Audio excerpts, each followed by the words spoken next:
Hello viewers, என்னோட gas stove எப்படி இருக்குது பாருங்கள். இந்த கேஸ் ஸ்டவ்வை நம்ம ரொம்ப சிம்பிளாக செலவே இல்லாமல் எப்படி க்ளீன் பண்ணணுன்றத நான் வீடியோவாக போடுறேன். இப்போ நான் அதுக்கு பேப்பரை இந்த மாதிரி பீஸாக கிழிச்சு ஒரு பாத்திரத்தில் போட்டுக்கிறேன். அதோட கல்லுப்பும் சேர்த்துக்கிறேன். இப்போ பேப்பர் சின்ன கட் பண்ணிவிட்டு இல்லை கல்லுப்பு ஆட் பண்ணிட்டு கொஞ்சமாக நான் தண்ணி ஊற்றிருக்கேன். இப்போ இந்த கல்லுப்பு போட்டது பாருங்கள் எப்படி பேப்பர் ரெடி பண்ணி வச்சுருக்கேன். இதை நான் இதில் போட்டு தேய்க்க போகிறேன். கொஞ்சம் ஈரமாக்கிடலாம். ஈரமாக்கிட்டு இது மாதிரி ஸ்டவ் ஃபுல்லாக அந்த பேப்பரை வச்சு கல்லுப்பும் பேப்பரை வச்சு நல்லா தேய்ச்சா பளிச்சுன்னு ஆயிடும் பாருங்கள் ஸ்டவ்வு. இப்போ நம்மளுக்கு இது கறி துணியோ இல்லை அந்த கறி துணி நம்ம அது யூஸ் பண்ணால் அது ரொம்ப எண்ணெய் பிசுக்காயிடும். அப்புறம் அதை க்ளீன் பண்ணணும். அதுக்கு நம்ம இந்த மாதிரி பேப்பரை உப்பு தண்ணியில் கொஞ்சமாக கல் உப்பு போட்டு கொஞ்சமாக தண்ணி கலந்து நம்ம தேய்ச்சிட்டோம்னு வச்சுக்கோங்களேன், நம்மளுடைய கேஸ் ஸ்டவ் சுத்தமாகிடும். நமக்கு அந்த துணி துவைக்கணுன்ற அவசியமே இல்லை. இதை பாருங்க, இதை வச்சு நம்ம சுத்தமாக துடைச்சிட்டேன்னா அப்படியே பளிச்சுன்னு ஆயிடும் பாருங்கள் கேஸ் ஸ்டவ்வு. வெறும் பேப்பரும் உப்பு தான். பேப்பரும் இந்த தண்ணியில் நனைச்சிட்டு கல் உப்பு போட்டு நம்ம தேய்க்கிறேன். கொஞ்சம் அப்படியே பளிச்சுன்னு ஆயிடுச்சு.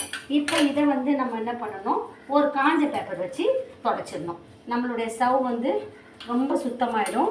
செலவே இல்லாமல் நம்ம கறி துணியும் யூஸ் பண்ணாமல் கறி துணியும் வேஸ்ட் ஆகாமல் நம்ம இது மாதிரி தொடச்சி எடுத்துக்கணும். இப்போ நான் ஒரு நல்ல பேப்பர் எடுத்துக்கிறேன். எடுத்துகிட்டு இந்த மாதிரி தேய்ச்சிடும் பாருங்கள். இப்போ பாருங்கள் ஸ்டவ்வு அப்படியே பளிச்சுன்னு இருக்குது.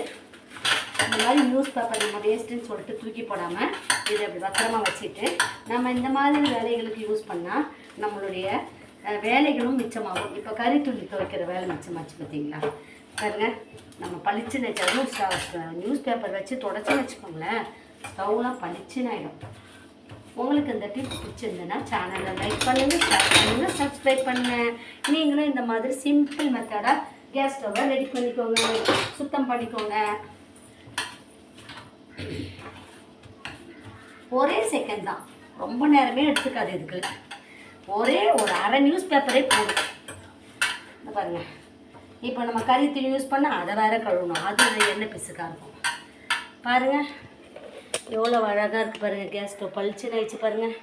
எவ்வளோ அழுக்காக இருந்தது அப்படியே பளிச்சுன்னு ஆயிடுச்சு பாருங்கள். ஒரு அழுக்கு இல்லை, நியூஸ் பேப்பரில் அப்படியே எல்லாமே வந்துடுச்சு. உங்களுக்கு இந்த டிப்ஸ் பிடிச்சிருந்தா சேனலை லைக் பண்ணுங்கள், ஷேர் பண்ணுங்கள், சப்ஸ்கிரைப் பண்ணுங்கள்.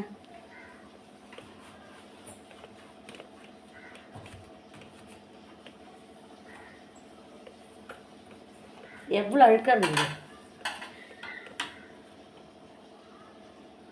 இது அப்படியே டஸ்ட்பினில் போட்டுடலாம்.